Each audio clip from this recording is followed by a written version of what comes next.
Welcome back, Mitochondriacs, for another episode of Cancers and Mitochondrial Metabolic Disease. Today we are going to be talking about Mebendazole, and it's a long time coming because, believe it or not, I actually shot a video about Mebendazole about 2 weeks ago, but I have not had a time to edit it. So I figured let's just do it live. Let's get it over with, and let's get the information out.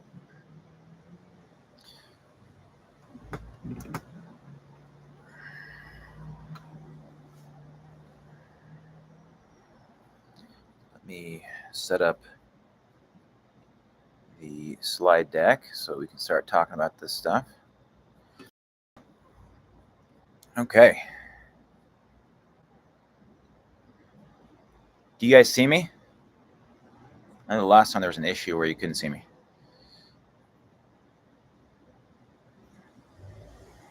I see hello from Liverpool. Yes. Okay, good. Fantastic. All right, I just want to make sure you guys can see. Good deal. All right, so let's talk about Mebendazole. So as a lot of you already know, Mebendazole is an antiparasitic medication that has been approved for a long time. It's an old drug. It's used around the world. And in general, it used to be cheap. And in some places, it's still cheap. But here in the United States, it's extremely expensive. And so what it says here is that Mebendazole, approved non-antitumoral drugs, repurposing approved non-tumoral anti-tumor drugs is promising and affordable strategy and drug discovery to identify new therapeutic uses different from the original medical indication that may help increase the number of possible effective anti-cancer drugs. The use of drugs in ways other than their original FDA-approved indications could offer novel avenues such as bypassing the chemoresistance and recurrence seen with conventional therapy and treatment. Moreover, it can offer safe and economic strategies for combination therapy. Recent works have demonstrated that the anti-cancer properties of the FDA-approved drug Mebendazole. This synthetic mebendazole proved effective against a broad spectrum of intestinal helminthiasis. Mebendazole can penetrate the blood-brain barrier and has shown to inhibit the malignant progression of glioma by targeting signaling pathways related to cell proliferation, apoptosis, or invasion migration, or by increasing the sensitivity of glioma cells to conventional chemotherapy or radiation. Moreover, several preclinical models and ongoing clinical trials explore the efficacy of Mebendazole in multiple cancers, including acute myeloid leukemia, brain cancer, oropharyngeal squamous cell carcinoma, breast cancer, gastrointestinal cancers, lung cancer or lung carcinoma, adrenal cortical carcinoma, prostate cancer, and head and neck cancer. And it later says that Mebendazole might be an excellent candidate for the treatment of brain tumors because of its efficacy, both when used as a monotherapy and in combination as an enhancement to standard of care or standard chemotherapeutics and radiation therapy. Due to its effectiveness on tumor angiogenesis inhibition, cell cycle arrest, apoptosis induction, and targeting of critical pathways involved in cancer, such as hedgehog signaling. So I remember the first time I read this out loud, and I was like, okay, so if it does all these things, and it has all of these, positive effects on cancer as a whole, and it works for like several cancers, including, in this case, we're talking about glioblastoma or brain cancers. Why is this not already the standard of care? In addition to that, it made the case even stronger of saying that, well, it's also cheap. It's not cheap for anybody who's ever tried to actually buy it, but it could be cheap, and it should be cheap for how old it is and how long it's been around and approved. But for that, I'll digress. But I'm going to go a little bit over the graphic here, and it's just, I'm not going to go over every single little thing because it would take a long, long time. But, we can see head and neck cancers, thyroid cancers, pancreatic cancer, adrenal cancer, ovarian cancer, leukemias, liver cancer, melanoma, gastric cancer, breast cancer, lung cancer, and brain cancer and prostate cancer. So a very wide range of cancers. Now, again, they're looking at this from a very conventional genetic way. You're talking about cell cycle arrest, angiogenesis, or the making of new blood vessels, and cancer-related signaling pathways. Which I'm not saying we should throw the baby out with the bathwater. Those things can be helpful for cancer in general, but it doesn't at all talk about. And this is a fairly recent study. This is January 2023. This is not talking about the metabolic possibilities with mebendazole, which we will cover later on. The next one is called Mebendazole as a candidate for drug repurposing in oncology, an extensive review of the current literature. And it says here that mebendazole meets many of the criteria or characteristics desirable for a repurposed drug. Good and proven toxicity profile, pharmacokinetics allowing to reach therapeutic concentrations at disease sites, ease of administration, and low price. Several in vitro studies suggest that mebendazole inhibits a wide range of factors are involved in tumor progression, such as tubulin polymerization, angiogenesis, pro-survival pathways, matrix metalloproteinases, and multi-drug resistant protein transporters. Mebendazole not only exhibits direct cytotoxic activity, but also synergizes with ionizing radiation and different chemotherapeutic agents and stimulates anti-tumor immune response. In vivo, mebendazole treatment as a single agent or in combination with chemotherapy led to the reduction or complete arrest of tumor growth, marked decrease in metastatic spread, and improvement in survival. So I don't know how anyone could read an abstract like that, fairly recent abstract, well-known journal, and listen to that and not like with a straight face be like, why are we not adding this to someone's regimen today? I'll give you a little, for instance. I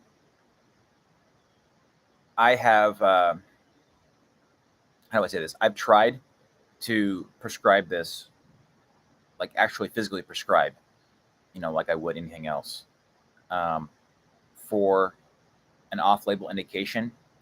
And despite this type of literature out there and safety track record and probably, cheap, for the manufacturer who's buying it and making it, the insurance companies will deny it. So I tried, failed.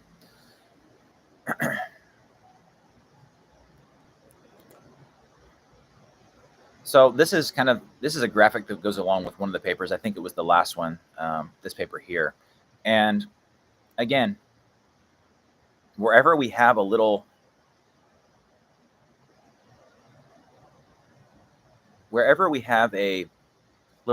lightning bolt, a red lightning bolt, is where mebendazole actually inhibits that process. So this is talking about like matrix metalloproteinases and angiogenesis. And wherever there's a green line, that's where that particular process is enabling something, right? So this matrix metalloproteinase 2 is contributing to cell migration and metastatic spread, as well as the building of new blood vessels, angiogenesis. So we see that mebendazole blocks it here. We also see that mebendazole blocks certain proteins like BCL2 or this XIAP, which put the brakes on apoptosis through various mechanisms, whether it be through the mitochondrial cytochrome C pathway or just the overall caspase pathway as a whole. It helps. It actually helps with some of these signaling pathways like MYC, and like it also talked about the anti-cancer drug efflux, channels, basically like help blocking them to get chemotherapy to actually stay where it's supposed to be, which is in the cancer cells. There's multiple barriers to getting the chemotherapy where they need to be at, but that's just one of them, in addition to the tumor microenvironment, which can eat up the chemotherapy before it even gets into the cells. So this is just the graphic that it was pretty nice, pretty comprehensive, looking at a very, more conventional ways of looking at things. But regardless, it has a lot of different mechanisms. Before we even get to the actual mechanisms that are more kind of in line with metabolic therapy, right? Okay, so this is a chemotherapeutic for glios in patients with melanoma as a result of a phase 1 clinical trial, and it says dose escalation levels were 25, 50, 100, 200 milligrams per kilogram per day of oral mebendazole. The total of patients enrolled was 15 at the highest dose of 200 micrograms or milligrams per kilogram per day. Trough plasma levels of mebendazole were measured at 4, 8, and 16 weeks. And I'm just going to do a quick math so you guys understand what the type of what the levels that they were testing on. So, several of the participants, 15 people, were in the study group at 200 milligrams per kilogram per day. So let's say you were 70 kilograms and you were on that high study group. That's 14,000 milligrams per day. That is a giant dose. And as you'll see here, they were tolerable. Let's see here. So I'm going to skip down to the middle here, and it says median progression survival time, PFS, from the date of diagnosis for 17 patients taking more than a month of mebendazole. So if you got mebendazole every day, it didn't even talk about the dose. It says that if you got more than a month of mebendazole, which were 17 patients in this study, the average progression-free survival time was 13 months.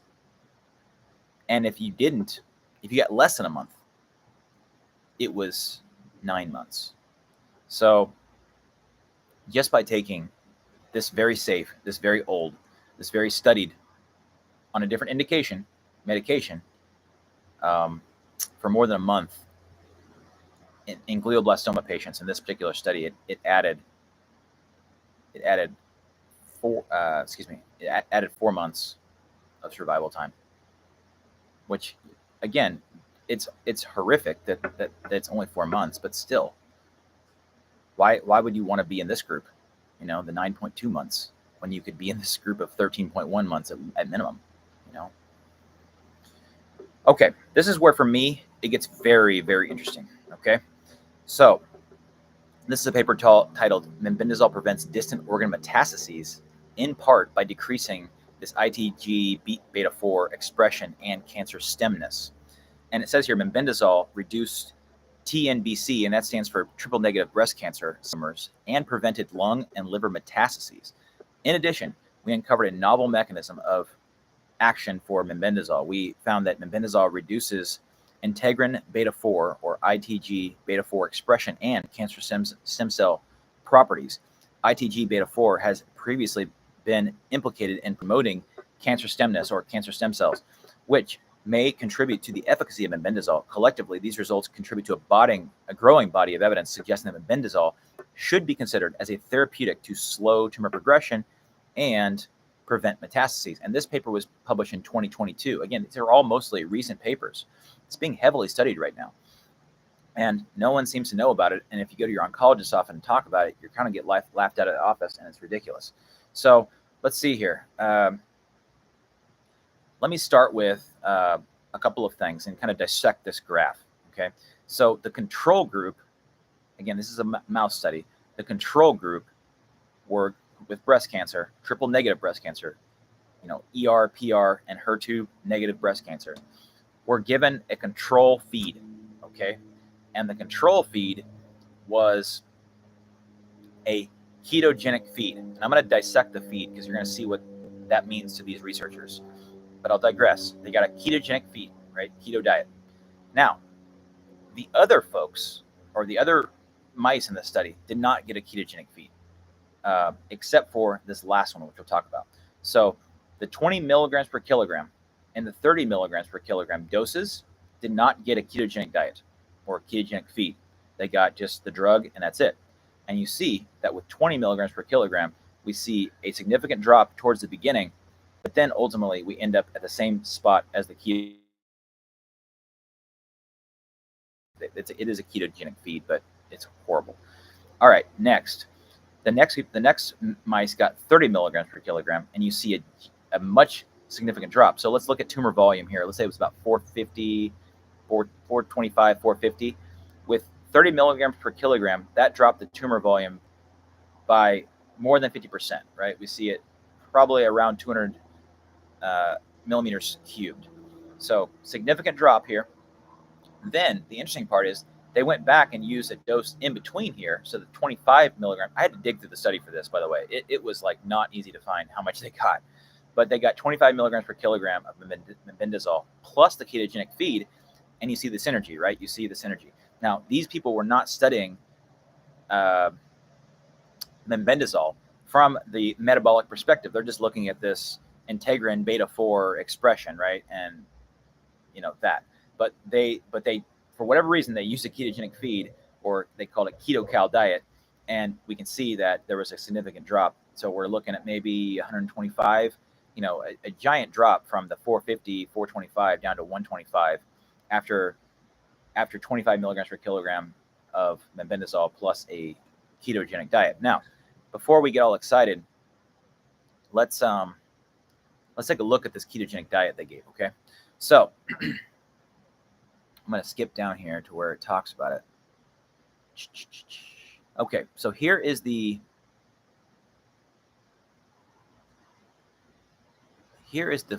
feed. Okay, it was 45% fat.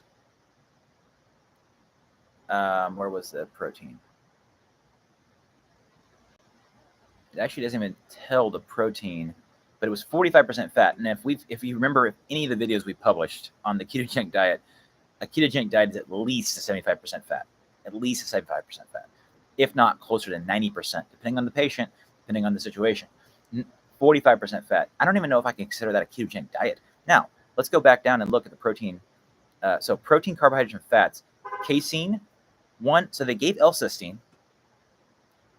They gave cornstarch. They gave maltodextrin number 10, sucrose, that's table sugar, cellulose, soybean oil, basically a seed oil, lard, and a mineral mix of dicalcium phosphate, calcium carbonate, potassium citrate, and vitamin mix V10001, choline bitartrate, FD and C yellow dye number 5, red dye number 40. That was the ketogenic diet, and they gave him 25 parts per million of this mebendazole mixture mixed into the food, and we see giant decreases from the original.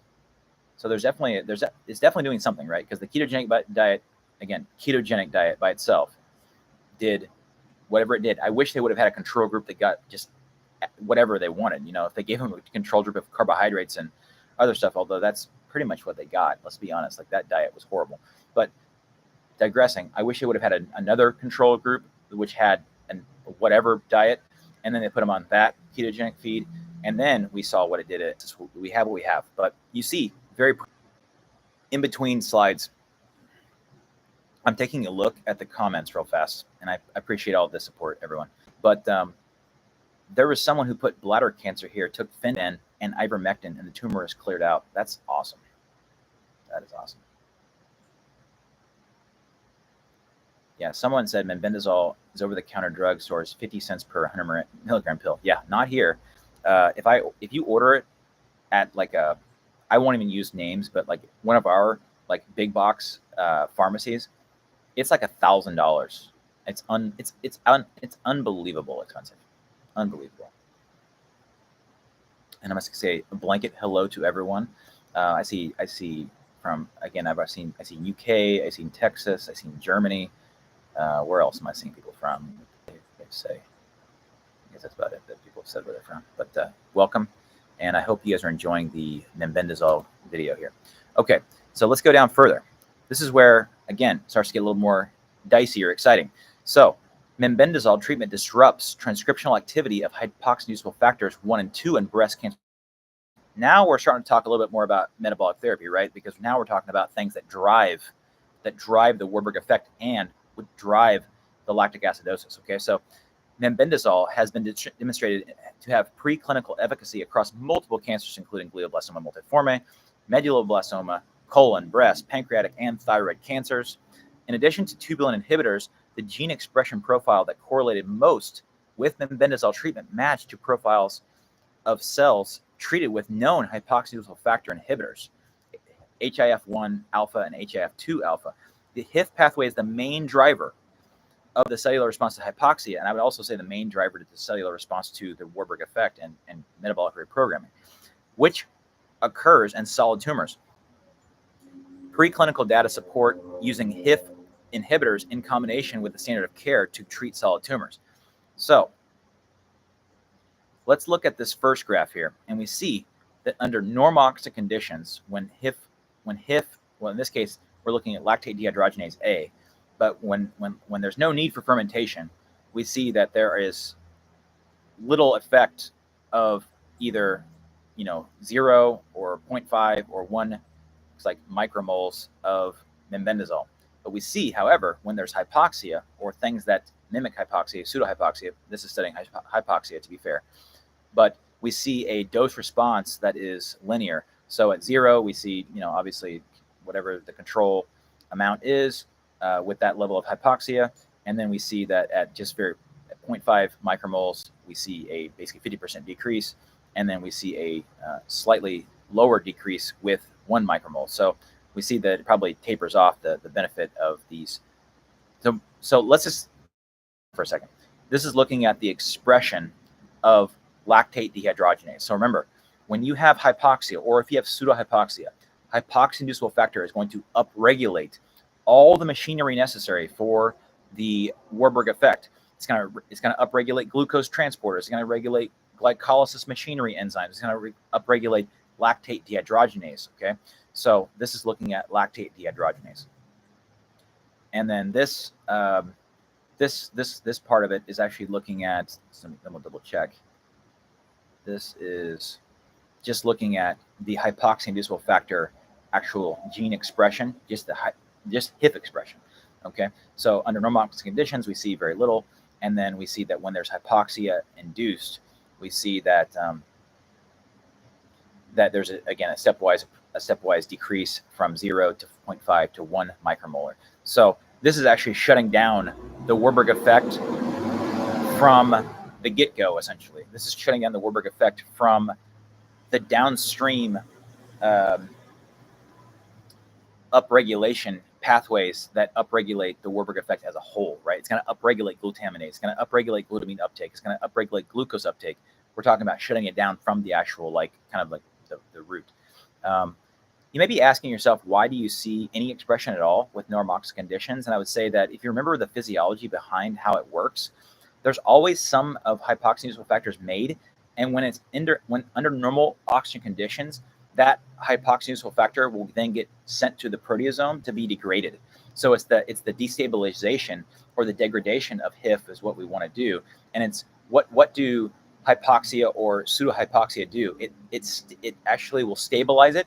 It will prevent its degradation by the proteasome, and it will then upregulate more of the gene to be expressed. So there's more hanging around. So that's why there's more hypoxia-inducible factor at rest, even under normoxic conditions.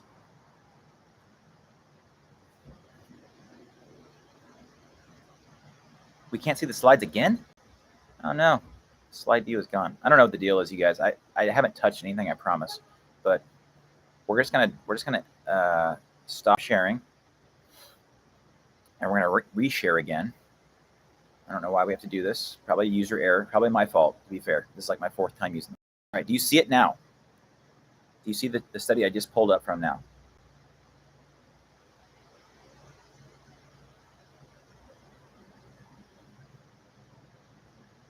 Does anybody see the slides now? Okay, good. All right, so let me quickly go over this. We don't need to read the slide again. You can probably hear that by listening to it again.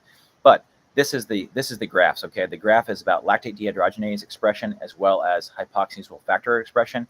And we see that at normoxic conditions, we see very low, expression or near 0.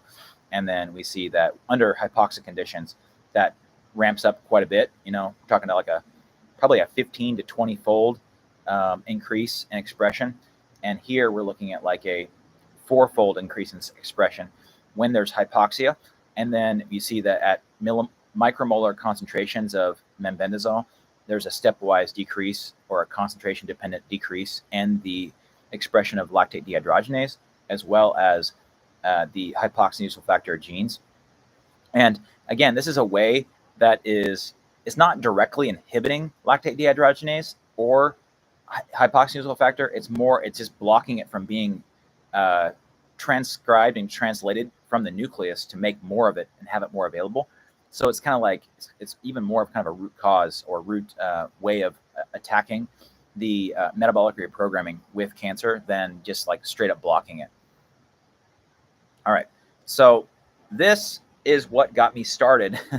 I mean, obviously, a lot of people want to know about mebendazole for obvious reasons, but I don't usually get excited about something, when it comes to a supplement or medication, even if there's data that it can be helpful, because you can get lost and there's like 1,000 things that can like do different things naturally or drugs, but if it's not in line with the metabolic approach to cancer, I don't personally get as excited about it, because we're kind of getting lost in the details and we're getting lost in kind of in the conventional stuff. And I want to stay laser focused on the goal at hand, and that is to block glucose and glutamine so we can hit it with oxidative bombs and have massive cancer cell death, right?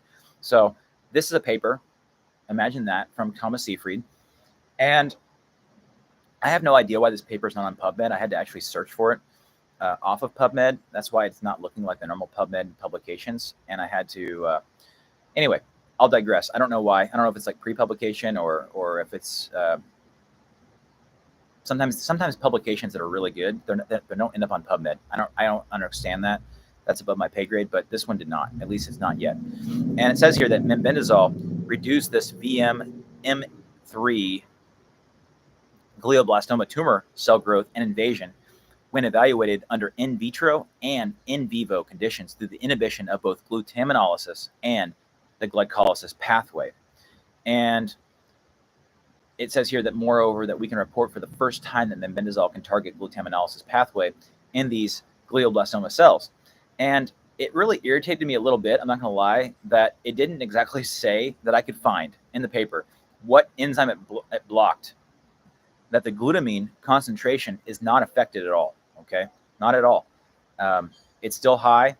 So that means that inside these cancer cells, glutamine is getting in, right? So it's probably not a glucose transport uptake inhibitor, right? Because if it was a glucose transport uptake inhibitor, or if it did something like scavenge glutamine out of the system, like that sodium phenylbutyrate that did during the recent paper that was published from Seyfried and his group, it would not be present, right? And then there would be downstream lower effects, right? But we see that the glutamine 8 is where it changes. See, the control is here, and then the glutamate drops off. It's even like way lower, right?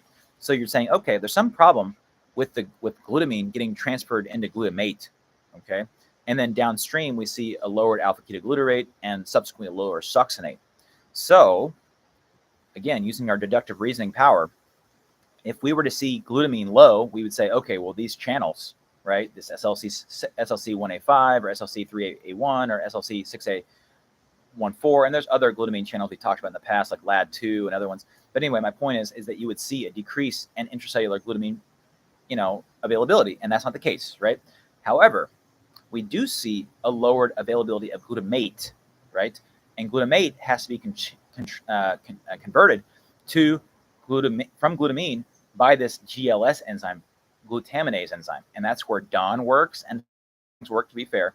But that's where I believe, just looking at just deductive reasoning, it looks that mebendazole works on the glutaminase enzyme, okay? And then you'll see a downstream, decrease in alpha-ketoglutarate and subsequently, I think they were looking at succinate because there's less glutamate available, right?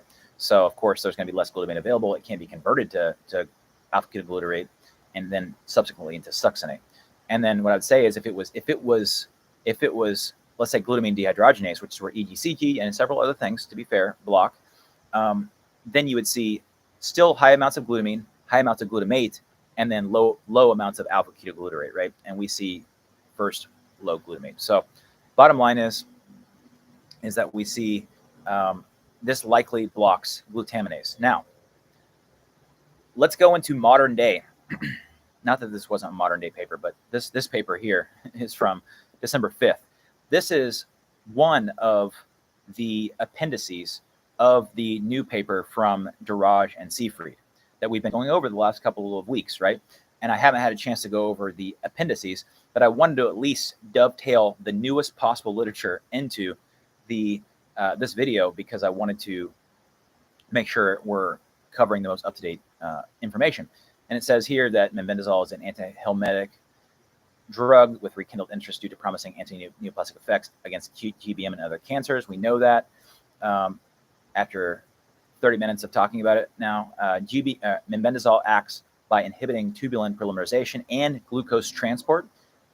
Combinatory protocols and chronic dosing for cancer typically ranges from 10 to 50 milligrams per kilogram per day. Due to its excellent safety profile, dose escalation and tolerable studies in adults have evaluated up to 200 milligrams per kilogram, like we saw in that one phase 1 glioblastoma trial, which added another 5 months of survival from 9 to 13 months, without dose-limiting toxicities, although monitoring of liver function is advisable at the higher doses. Ongoing trials in pediatric gliomas are testing doses from 50 to 200 milligrams per kilogram per day in combination with chemoradiation for up to 70 weeks in low-grade gliomas and 48 weeks in high-grade gliomas / pontine gliomas. Mebendazole should be taken with a fatty vehicle for improved bioavailability, consisting of at least 50 to 20 grams of fat. That's not a problem on a ketogenic diet. You're eating mostly fat, right? So that's not a big deal. Preferably in the context of dietary, ketogenic, metabolic therapy. Pharmacokinetics can be variable depending on the dosing schedule, likely requiring continued daily dosing to reach optimal serum concentrations, which has sparked interest in different mebendazole polymorphs and prodrugs, as well as other by mebendazole's over-the-counter alternative obtained off-label by cancer patients is fenbendazole. Fenbendazole has been tested in small human studies at variable dosing with safety profiles comparable to mebendazole, which makes sense. They're basically the same medication. Only fenbendazole does not cross the blood-brain barrier, remember. But it never received regulatory approval for clinical use. Consequently, the quality of commercial brands can be unpredictable as they are not intended for human consumption, even though the effects of fenbendazole appear to be similar to mebendazole in preclinical models and case reports. Additional clinical research is needed. Yeah, so that is the newest paper, hot off the presses, talking about mebendazole, dosing strategies, efficacy, area under the curve, and how it dovetails beautifully into metabolic therapy. Slide's gone again. Are you kidding me? All right, I think they're messing with me, guys, because I'm not touching anything. I'm not doing anything. It buffered and then the slide disappeared. Sorry to interrupt. So what do you guys see then? Do you guys see? I'm just gonna stop sharing and do it again. I mean, we're just gonna have to adapt and overcome. I don't know why we're having such bad luck. Maybe it's the powers that be that don't want people to listen. So did you guys see this GLS enzyme breakdown? Let's see here. Did you guys see this slide? This paper published by Dr. Seyfried. Yay. Yay. Is that a yes? I don't know what yay means yes. Corporations can't make millions with repurposed drugs. Okay, yes now. Did you guys see this slide though before? Yep, okay. So did you guys see this slide where I was breaking down the mechanism of mebendazole? No. Okay. Let's just quickly go over this again. This graph is the most important piece of this, I think. I mean, they found that it blocks glucose uptake and glucose utilization, as well as glutamine utilization, right? And it showed here that glutamine was elevated, but glutamate was substantially decreased compared to the baseline, right? So we know that the enzyme that takes care of this, going from glutamine to glutamate, is glutaminase. That's why I put this GLS question mark here. And just going back to our kind of classic graphic looking at the glutaminase pathways, we see that if the glutamine channels were blocked, glutamine would not get into the cell, right? So glutamine would be low, which is not. It's actually normal or even slightly higher than in the control. And then we see that glutamine is not getting to be converted to glutamate. Glutamine plummeted. So GLS is likely the target enzyme for mebendazole. And again, that downstream affects its ability to convert to alpha-ketoglutarate and subsequently succinate. And we see that if it was glutamine dehydrogenase, again, what EGCG and other things block, that would be where glutamate remains high, and then alpha-ketoglutarate suffers. But we see that glutamate is low. So based off of that reasoning, it looks like glutaminase enzyme is the enzyme that is being blocked by the mebendazole, which is the alternative, which is how DAWN works. DAWN works on that enzyme as well. And then this is the appendix 3 from the new paper, and I read from it, but I'm gonna highlight again that the chronic dosing for cancer typically is 10 to 50 milligrams per kilogram per day, with upwards of 200 milligrams per kilogram per day, without any dose-limiting toxicities. Although monitoring of liver function, that would be like a comprehensive metabolic panel looking at AST, ALT, alkaline phosphatase, etc. That would be the way you would do that, and have your doctor do that. And then again, they're looking at it for daily use for up to 70 weeks for lower grade gliomas, and 48 weeks for high grade gliomas. And again, mebendazole should be taken with a fatty meal. Again, not a problem for being on ketogenic metabolic therapy because that's a high fat diet, but that's how it's preferred to be taken in to help improve availability or bioavailability. And let's see here. We talked a little bit about Fenben as well. They were saying that Fenben, because it's not like approved, the quality can be kind of, I don't know, questions I've received so far while I was reading off stuff and looking at slides and breaking this all down. India Mart is a good place to obtain it from. Canada, I'm guessing you meant you're from Canada. I used Amazon. Okay, those are we talked about. Someone's adding berberine to interrupt gluten. Remember, berberine also acts on glutamine uptake, as well as I believe it also has an effect on the. I haven't done a video about it, but I found this recently where berberine also affects the glutaminase enzyme, I believe. It could be glutamate dehydrogenase, but I think it's either one of those two. So actually, in addition to glucose, it also has effects on the glutaminase pathway as well. Mebendazole, along with metformin, doxycycline, statin, propranolol are some of my prescription protocols. Yeah, I'm not going to critique that per se, but I'm just not a huge fan of doxycycline or antibiotics.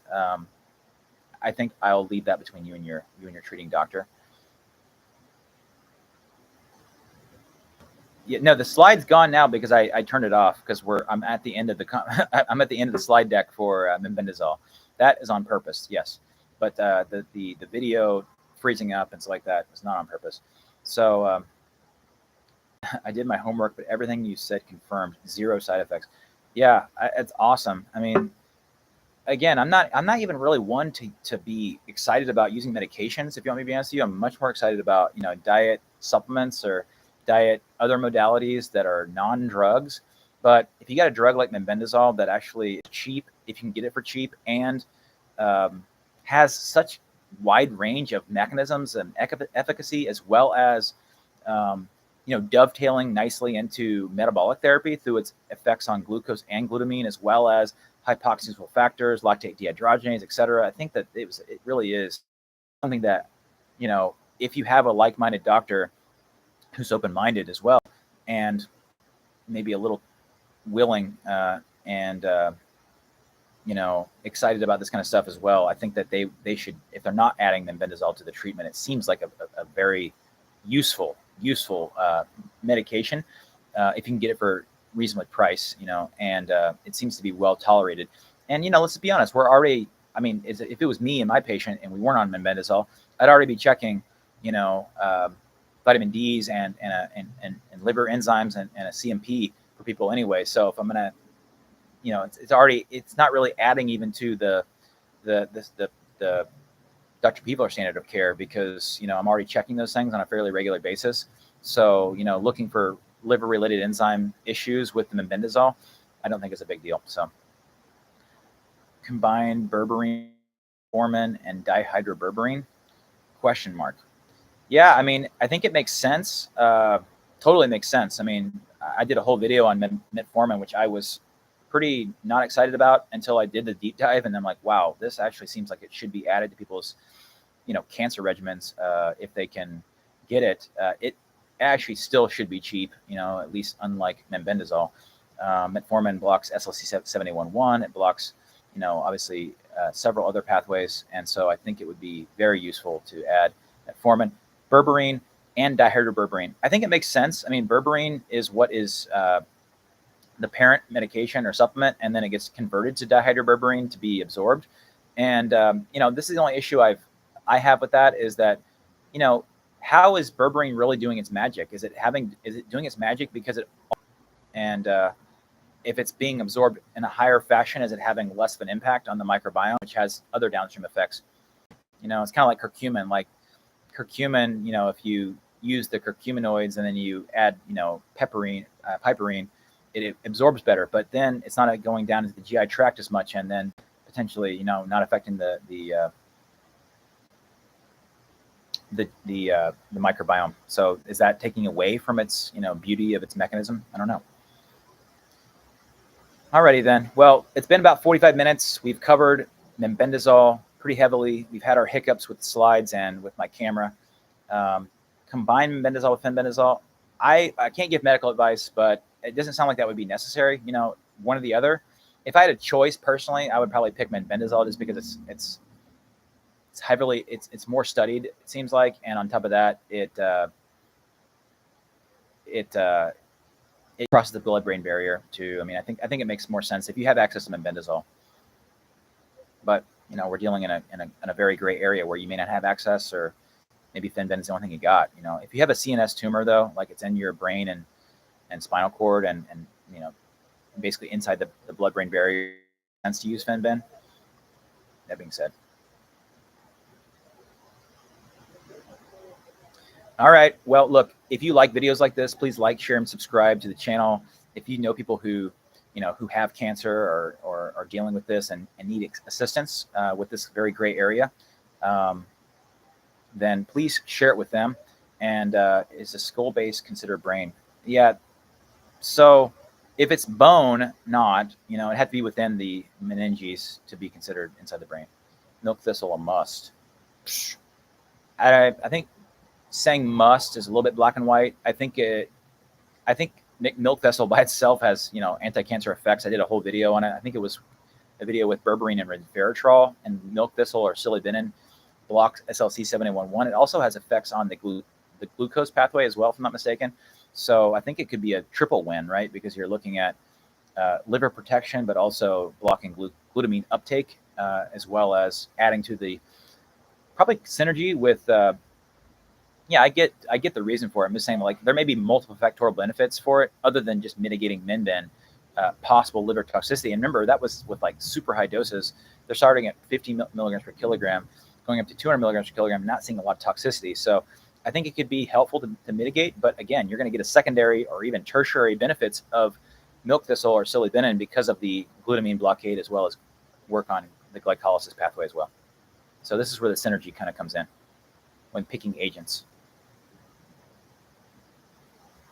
All right. God bless. Until next time.